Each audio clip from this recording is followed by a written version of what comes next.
Last class के according 3 point मैंने लिखा दिए थे आपके ट्रांसफार्मर के ऊपर थ्योरी में। तो आपका फोर्थ पॉइंट है, उसको लिखिएगा।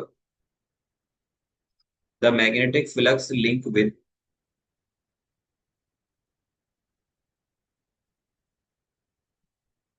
The magnetic flux link with the two coils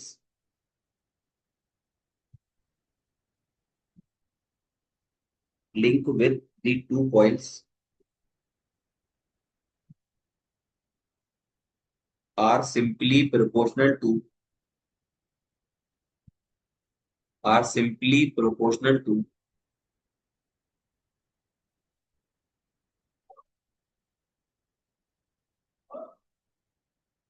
are simply proportional to the number of turns number of turns. देखिए, मैं एक बार कल वाला डायग्राम बना देता हूँ दोबारा। इसको मैं ज्यादा एडवांस नहीं बनाऊंगा इस बार। उम्मीद करता हूँ कि आपके जहन में वो डायग्राम आ जाएगा इससे। स्क्रीन दिख रही है ना यहाँ? ये दिख रही है।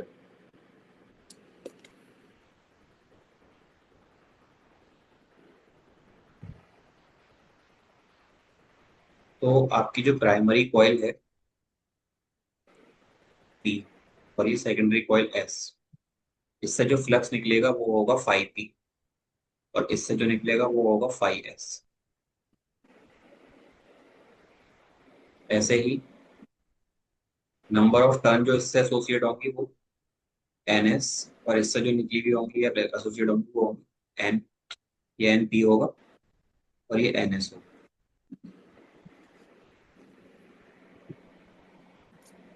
एन पी और एन एस। तो आपने जो लास्ट लाइन लिखी है उसमें क्या लिखा है? आपने लिखा है कि जो मैग्नेटिक फ्लक्स है,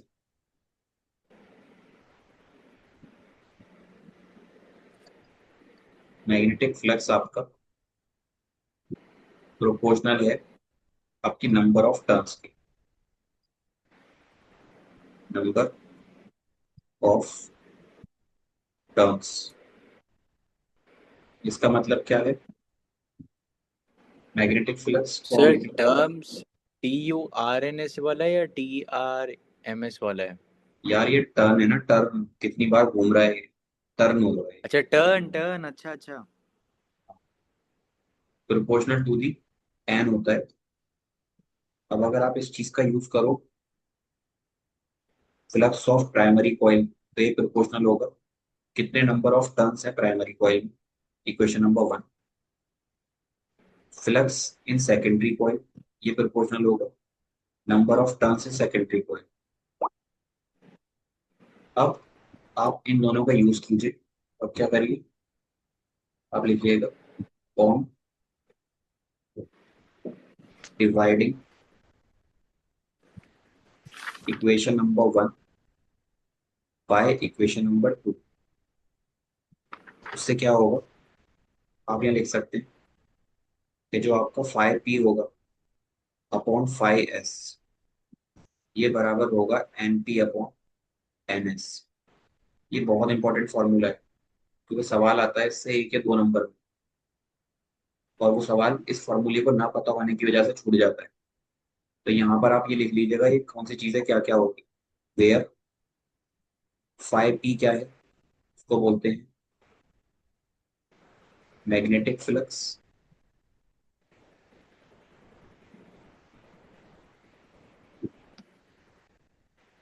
magnetic flux link with primary coil,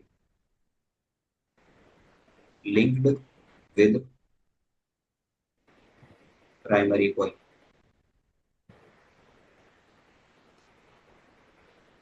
five S क्या है, ये है magnetic flux link with secondary coil. N P क्या है, ये है number of turns, number of turns in primary coil. और आपका NS क्या है? Number of turns in secondary coil. तो ये बात समझ में आई आपकी? जी सर। और ये फॉर्मूला समझ में आया? हाँ। आप इसको नोट करिए थ्योरी के बाद।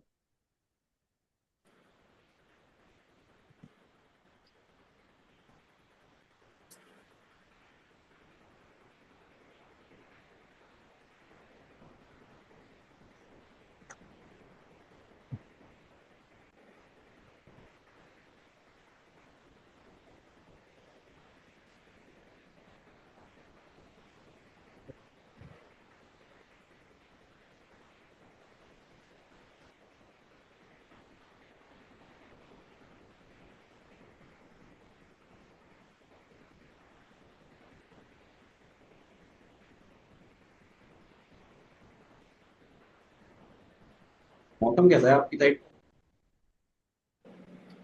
कुछ ज़्यादा ही गर्मी है। यहाँ तो सही है। जहाँ मैं रह रहा हूँ यहाँ बहुत अच्छा मौसम है। लेकिन जहाँ मेरे घर वाले रह रहे हैं वहाँ बहुत गर्मी है। सर गाड़ी में बैठते हैं तो फिर जल जाते हैं हम लोग। लेटते हैं तो? क्या सर? अगर लेटते हैं तो? गाड़ी में? हाँ। सर सीट एकदम गर्म हो जाती है तो फिर मन नहीं करता। कार की गाड़ी? जी जी, गाड़ी में जब गाड़ी। तो थोड़ा ना जाने से 5 मिनट पहले इसे चला दिया करो।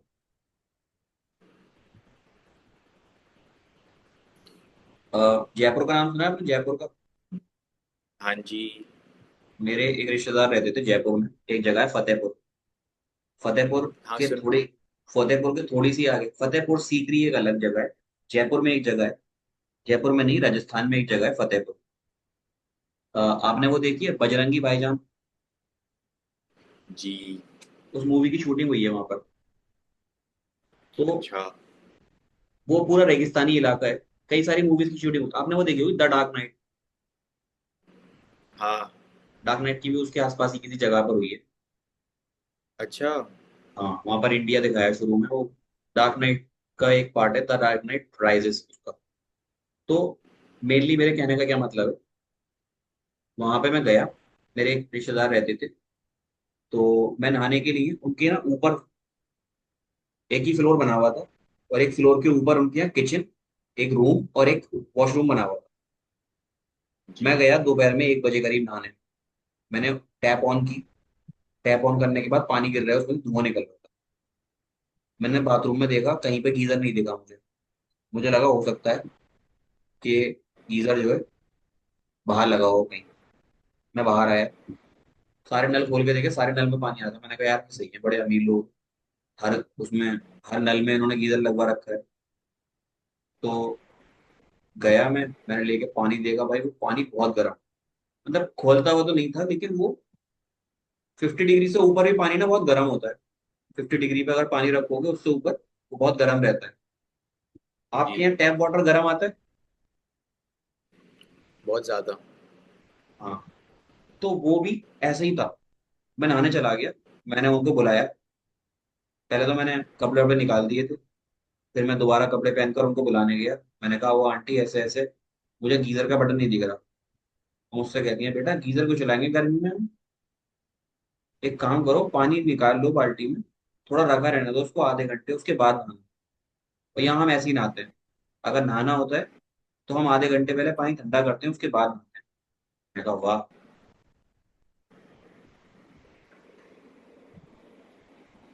तो ऐसे ही आप करा करिए। आधे घंटे पहले एसी चला दिए, फिर जाके बैठिए। सर हम भी जी। ऐसे ही करते हैं, बाल्टी में पानी रख देते हैं। बाद में नहाते हैं। अरे यार। तो एक आप एंटी गीजर लगवा लीजिए, ठंडा कर दो जो पानी। सर लगा हुआ है पर पता नहीं चलता है नहीं चलता। ठंडा करने के लिए भी लगा हुआ है? वो तो नहीं पता। देखिए, यहाँ तक तो हो गया। ये चीज ध्यान रखिएगा एक तो। अब मैं आपको एक चीज समझाता हूँ। आपने पढ़ा इंड्यूस ईएमएफ के बारे में, इंड्यूस करंट के बारे में नाम सुना आपने कल? कल बताया था, मैं थोड़ा जी। सा आइडिया दिया था। हाँ। क्या क्या होता है वो?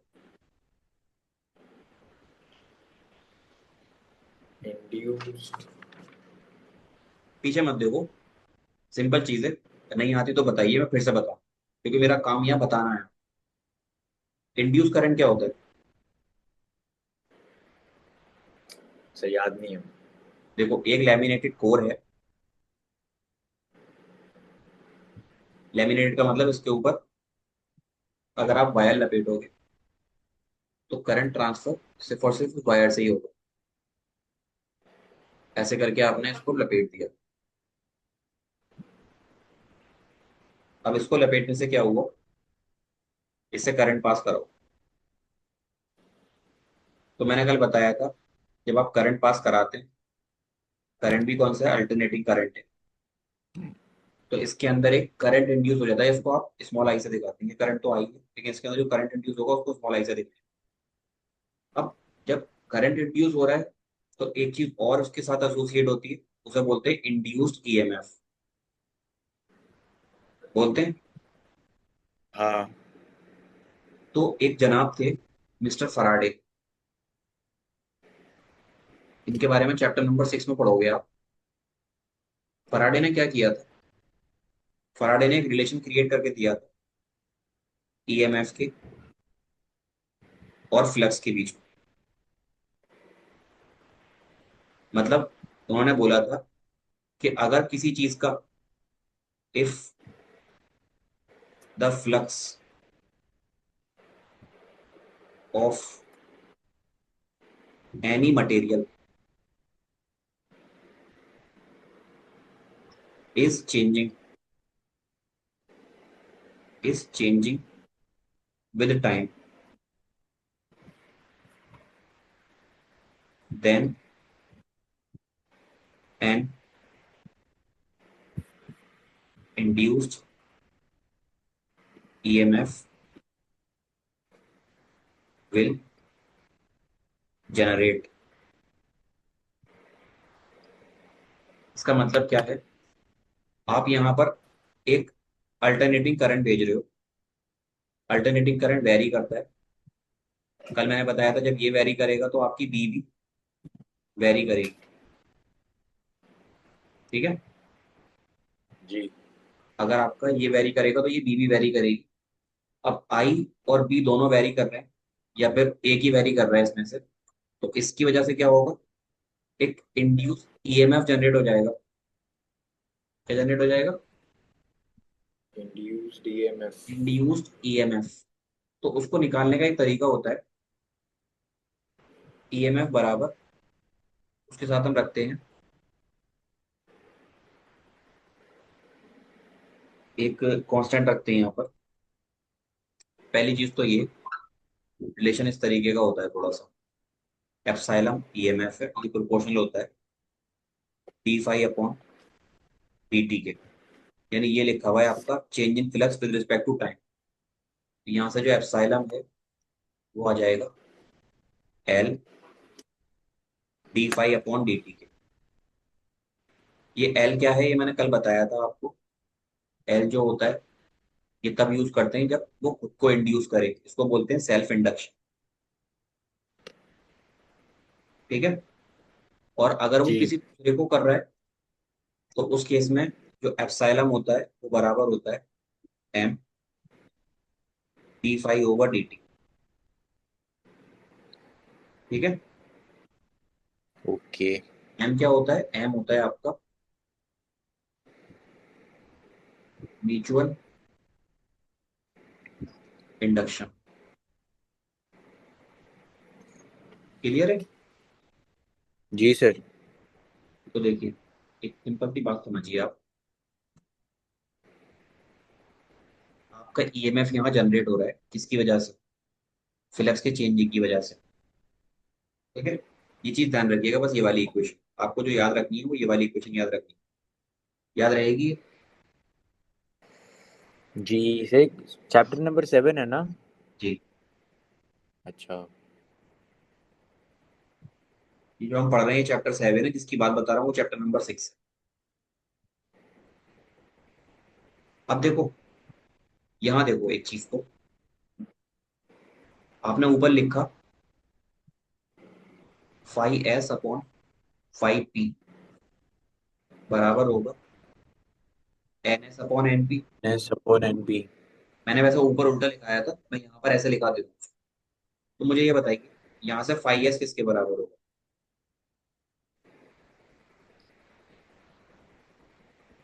NS/NP N into two five P. इसके बराबर होगा। जी सर, तो मतलब वो जो ऊपर वाला जो है वो भी सही है ना? हाँ सही है। वो आपने ऊपर जो, अरे सही क्या मतलब, वही चीज है भाई वो। ऊपर जो आपने लिखा था वो लिखा था 5p/5s = NP/NS। इसको पलट दो,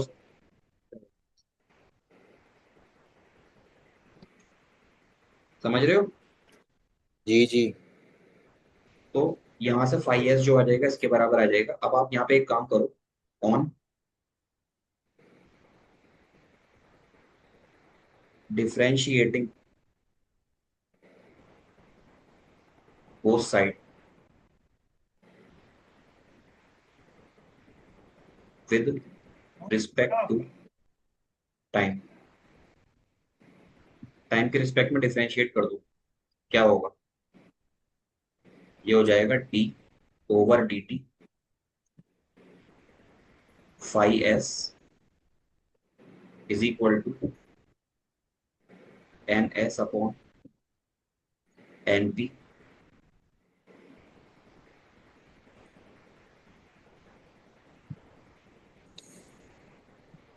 d/dt NS/NP इंटू 5p।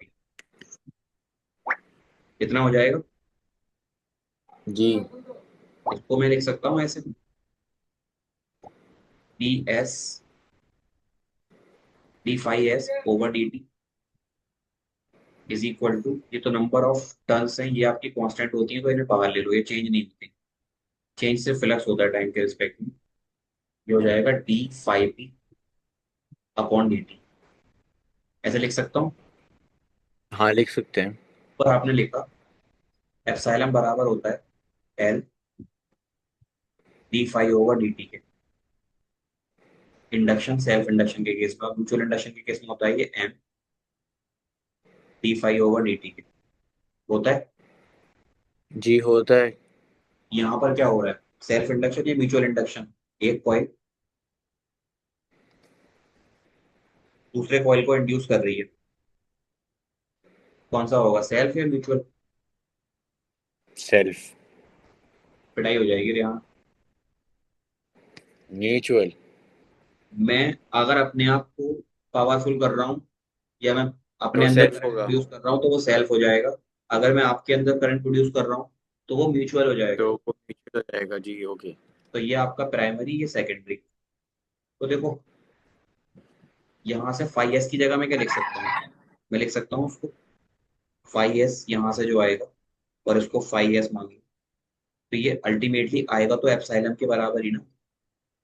जी सर। तो मैं इसकी जगह d5s/dt को मैं लिख सकता हूँ एप्सिलॉन s = NS/NP, और ये हो जाएगा एप्सिलॉन p, कह सकता हूँ। हाँ। तो यहाँ से आपका एक फॉर्मूला आ जाएगा एप्सिलॉन s/एप्सिलॉन p, जो कि बराबर है NS/NP के। तो आपकी ट्रांसफॉर्मर से एक और इक्वेशन ड्राइव हो गई, ये आ गई। तो अब यहाँ पर देखो आप लिखोगे कैसे। ट्रांसफॉर्मर आपने पूरा जो पढ़ा, मैं भी पीछे जाऊंगा ऊपर बाद में दोबारा। उसमें आपकी पहली इक्वेशन जो आपने ड्राइव की थी वो क्या थी? वो थी NS/NP बराबर होती है 5s/5p के। दूसरी इक्वेशन है आपकी NS/NP, ये बराबर है एप्सिलॉन s/एप्सिलॉन p। बेसिकली ट्रांसफॉर्मर में एक रिलेशन तो आपने लिखा, नंबर ऑफ टर्न और फ्लक्स के बीच में। दूसरा रिलेशन आपने लिखा, नंबर ऑफ टर्न और ईएमएफ के बीच में। तो अल्टीमेटली अगर देखा जाए कि आपने यहाँ पे क्या लिखा, तो आपने एक रिलेशन क्रिएट किया किस किस के बीच, N S upon N P हो,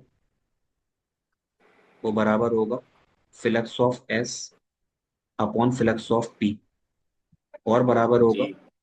एप्सिलम यानी कि EMF of S upon EMF of P.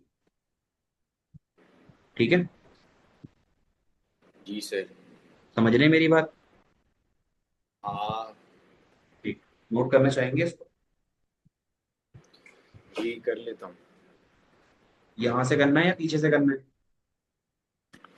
Sir वो पीछे का, वो मैंने जो एन एस फाइव एस का जो का मतलब क्या कह रहे मीनिंग था हैं? वो नहीं लिखा। जी समझा ये नहीं मैं क्या? वाला where where flux P stands for, ये सब लिख रहे हैं। ये सब नहीं लिखना आपको, ये देखो ये जो दिख रहा है ना, ये चैप्टर नंबर 6 में मिल जाएगा सब। आपको ये लिखना है, एक चीज तो आपने ये ड्राइव की है थ्योरी से, दूसरी चीज आपने इस थ्योरी का यूज किया है यहाँ पर, और आपने इक्वेशन नंबर 2 ड्राइव की है। तो अल्टीमेटली आपको सवाल सॉल्व करने के लिए सिर्फ ये याद रखना। अब बताइए, ये तो आपने लिख लिया था ऊपर वाला हिस्सा। फैराडे से लिखना है मुझे। फराडे नहीं, अरे यार वही तो कह रहा हूँ, ये नहीं लिखना जो मैंने लाइन खींची है, इसके नीचे का नहीं लिखना, ऊपर वाला लिख लिया था अच्छा। सब। हाँ ऊपर वाले का मैंने वो वेयर फ्लक्स पी वो स्टैंड्स फॉर वो लिखना है। ये वेयर वाला हाँ। लिखो, लिखो जल्दी लिखो।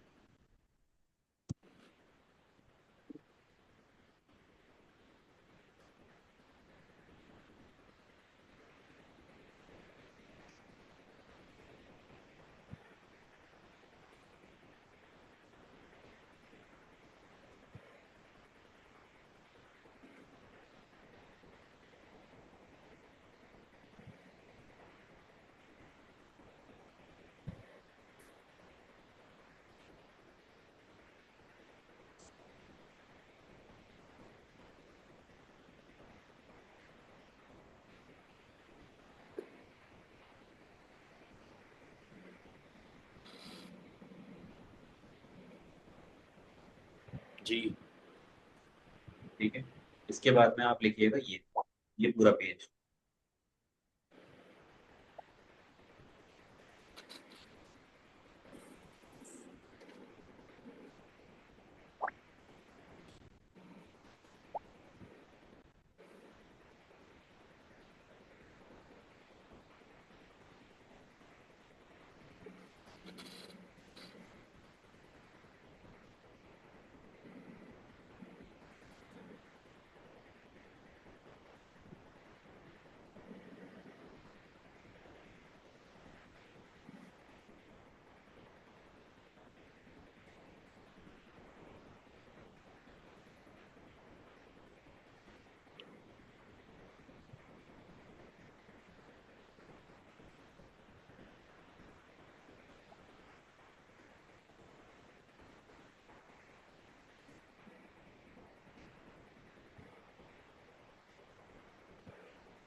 जी हो गया।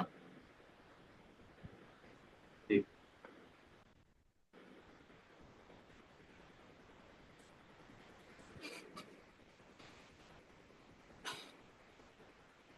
एक सेकंड दीजिए। जी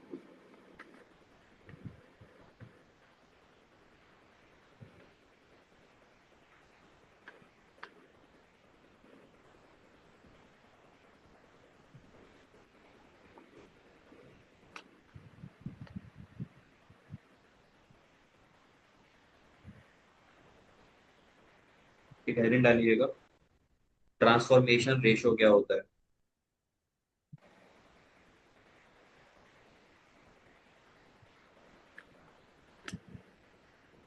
ट्रांसफॉर्मेशन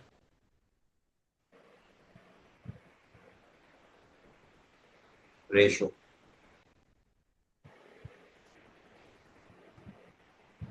इसको हम कैसे दिखाते हैं, इसके बारे में लिखिएगा। It is the ratio of, it is the ratio of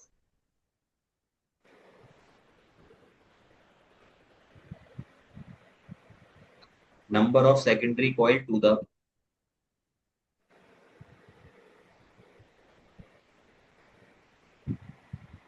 it is the ratio of,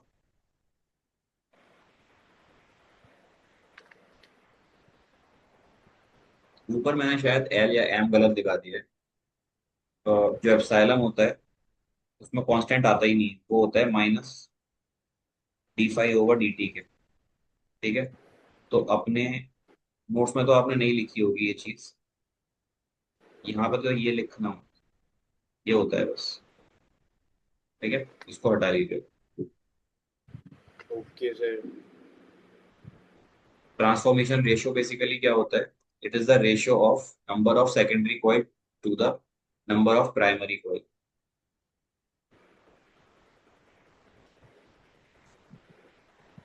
यानी कि आपका जो के होगा वो होगा NS/NP। अब एक काम करो, अगर इस ट्रांसफॉर्मेशन रेशियो से मैं आपको पूछूं कि के की वैल्यू एक केस में ग्रेटर देन बना, एक केस में ग्रेटर देन बना रही है और एक केस में के की वैल्यू लेस देन बना रही है, तो कौन सा वाला स्टेप अप है और कौन सा वाला स्टेप डाउन है, बताएंगे। के की वैल्यू जब 1 से बड़ी हो रही है तो स्टेप वन अप से है। बड़ी कब आएगी बता देता हूँ। उसके लिए नंबर ऑफ सेकेंडरी कॉइल ज्यादा होनी चाहिए नंबर ऑफ प्राइमरी कॉइल्स, और इसमें नंबर ऑफ सेकेंडरी कॉइल कम होनी चाहिए नंबर ऑफ प्राइमरी कॉइल्स। जब नंबर ऑफ सेकेंडरी कॉइल ज्यादा होती है प्राइमरी के मुकाबले में तो उसको आप क्या बोलते हो, स्टेप अप या step down. Step up. Step up, step up transformer, and this is your step step down. Down transformer. ठीक है, नोट कर लीजिए।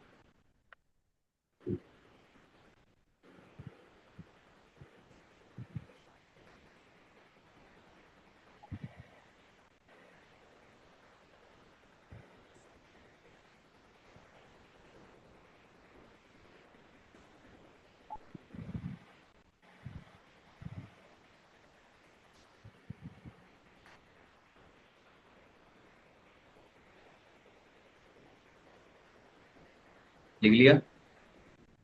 जी लिख लिया। ठीक है, अब डालिएगा एक हेडिंग, हेडिंग ही मान लो उसको। अगर आपका ट्रांसफार्मर जो है उसके अंदर नो लॉस ऑफ एनर्जी,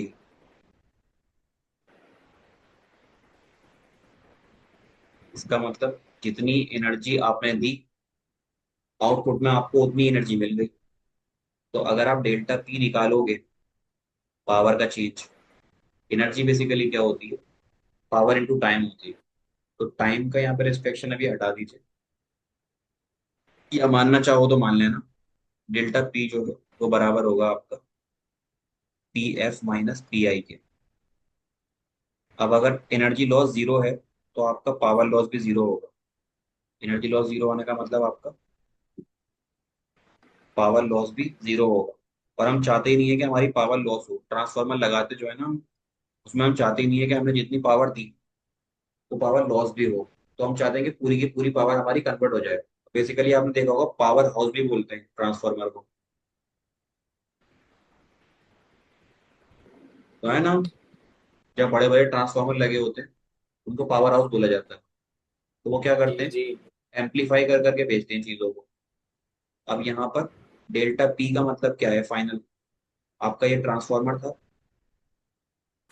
एक साइड से इनपुट है और एक साइड से आपको आउटपुट मिल रहा है। तो उससे होगा क्या, आप उसको लिखोगे ना, P out minus P in equal to zero. यहाँ से लिखते हैं ना, पी आउट बराबर होगा पी इन के। लिख सकता हूँ। जी अब पावर का फॉर्मूला पढ़ा है कभी आपने, तो आपको पता होगा पावर होती है वी इंटू आई। लेकिन यहाँ पोटेंशियल को जी। आप मानते हैं एप्सिलॉन, तो ये एप्सिलॉन इंटू आई हो जाएगा। अब पी आउट के लिए आप क्या करोगे, पी आउट जो हो रहा है वो सेकेंडरी कॉइल है और ये प्राइमरी कॉइल है। तो पी आउट के लिए आप लिखेंगे आई सेकेंडरी इंटू एप्सिलॉन सेकेंडरी, और ये बराबर होगा आई प्राइमरी इंटू एप्सिलॉन प्राइमरी। ये बात समझ में आई। जी सर। अब यहाँ से अगर मैं epsilon S upon epsilon P का रेशियो लूंगा तो वो किसके बराबर आएगा, वो आएगा आई पी अपॉन आई एस की आएगा। हाँ आएगा। ये आपका थर्ड रेशियो होगा, रेशियो नंबर थर्ड। इसका मतलब भी आप समझ लीजिएगा, आपने ऊपर लिखा था स्टेप अप के लिए।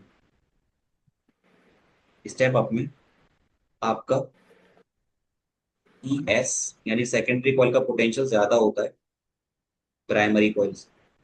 अब देखो अगर सेकेंडरी कॉइल यहाँ है तो प्राइमरी सेकेंडरी करंट यहाँ पर है। इसका मतलब ये हो गया कि एप्सिलॉन और करंट में जो रिलेशन है वो इन्वर्सली प्रोपोर्शनल का है।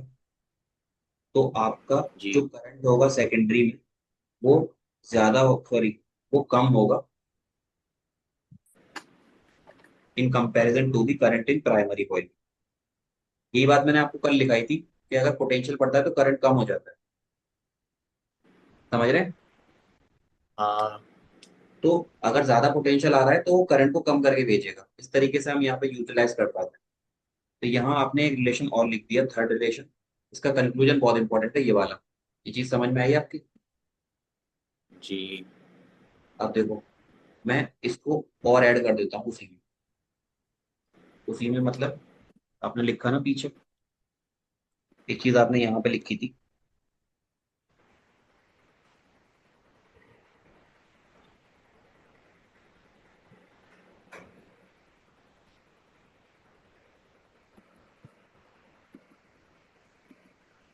Epsilon S upon epsilon P बराबर है N S upon N P बराबर है phi S upon phi P के। लेकिन ये बराबर होगा I P upon I S के। होगा। जी। ये जो कवर का ये वाला जो सिस्टम एक है सेकंड। वो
सॉरी सर।